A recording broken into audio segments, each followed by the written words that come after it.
নমস্কার বন্ধুরা, আমি শ্রাবণী। আমি চলে এসেছি আরও একটি রেসিপি নিয়ে। চলো রেসিপিটি তাহলে একবার দেখে নিই। আজকের রেসিপি ফুলকপি দিয়ে রুই মাছের ঝোল।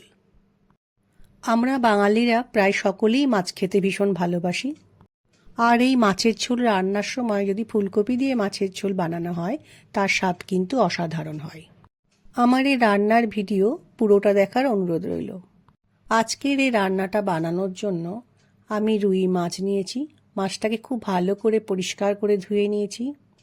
এরপর মাছে ভালো করে নুন হলুদ মাখিয়ে আমি মিনিট 15 রেখে দেব। মাছের ঝোলে ফুলকপি দেব বলে একটু বড় বড় করে ফুলকপি কেটে নিয়েছি। রান্নার শুরুতেই মাছ ভাজার জন্য একটা ননস্টিক কড়াইয়ে সর্ষের তেল গরম করতে দিলাম। তেলটা ভালো গরম হয়ে গেছে। এ সময় মাছগুলোকে তেলের মধ্যে দিয়ে একটু ভেজে নেব। মাছের একদিকটা ভাজা হয়ে গেলে মাছগুলো উল্টে দিয়ে অন্য দিকটাও মাছের ভেজে নিতে হবে। এইভাবেই আমি সমস্ত মাছ ভেজে তুলে রাখব। মাছ ভাজা তেলের মধ্যে জিরে ফোড়ন দিলাম, শুকনো লঙ্কা ও দারচিনি ফোড়নে দিলাম।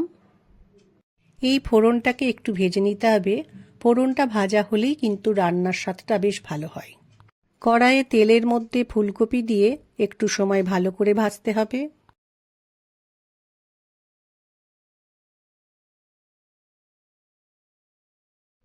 ফুলকপিটা একটু ভাজা হয়ে গেছে। এই সময় আমি রান্নার মধ্যে মশলা দেব। প্রথমে দিলাম পরিমাণ মতো নুন, দিয়ে দিলাম পরিমাণ মতো হলুদ গুঁড়ো, ঝালের জন্য লঙ্কা গুঁড়ো দিলাম, কালারের জন্য দিলাম কাশ্মীরি লঙ্কার গুঁড়ো, 1 চামচ জিরে গুঁড়ো দিলাম, অল্প একটু আদা গ্রেট করে নিয়েছিলাম সেটাও রান্নার মধ্যে দিয়ে দিলাম। মশলাটা যাতে পুড়ে না যায় সেজন্য রান্নার মধ্যে একটু জল দিয়ে ফুলকপির সাথে মশলাটা ভালো করে মিশিয়ে কিছুটা সময় রান্নাটা করে নেব।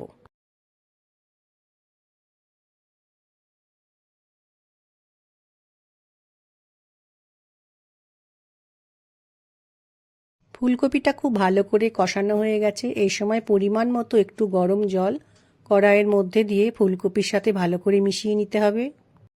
ঝোলটা ফুটে উঠেছে। এই সময় গরম মশলা রান্নার মধ্যে দিয়ে ভালো করে রান্নার মধ্যে মিশিয়ে নিয়ে একটু সময় ফুটতে দিতে হবে। ফুলকপিকে তাড়াতাড়ি সেদ্ধ করার জন্য রান্নার ওপরে ঢাকা দিয়ে দিয়েছি। গ্যাসের ফ্লেমকে লো করে মিনিট 10 রান্না করার পর দেখলাম ফুলকপিটা সেদ্ধ হয়ে গেছে। এরপর রান্নার মধ্যে চিনি দিলাম। মাছগুলোকে ঝোলের মধ্যে দিয়ে ভালো করে মিশিয়ে নিয়ে একটু সময় রান্নাটা হতে দেব। গ্যাসের ফ্লেম লো করে মিনিট 2-3 রান্নাটা করার পর মাছের ঝোল ফুলকপি দিয়ে আমার তৈরি হয়ে গেছে।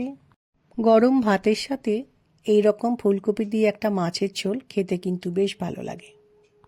আশা করছি আজকের ভিডিওটা তোমাদের ভালো লাগবে। রান্নাটা ঠান্ডা হয়ে যাওয়ার পর আমি একটা প্লেটের মধ্যে পরিবেশন করে নিয়েছি। আমার আজকের রেসিপি ভালো লাগলে লাইক, শেয়ার ও সাবস্ক্রাইব করো। ভিডিওটি দেখার জন্য ধন্যবাদ। ভিডিওটি আজ এখানেই শেষ করছি। ফিরে আসছি আরও একটি রেসিপি নিয়ে।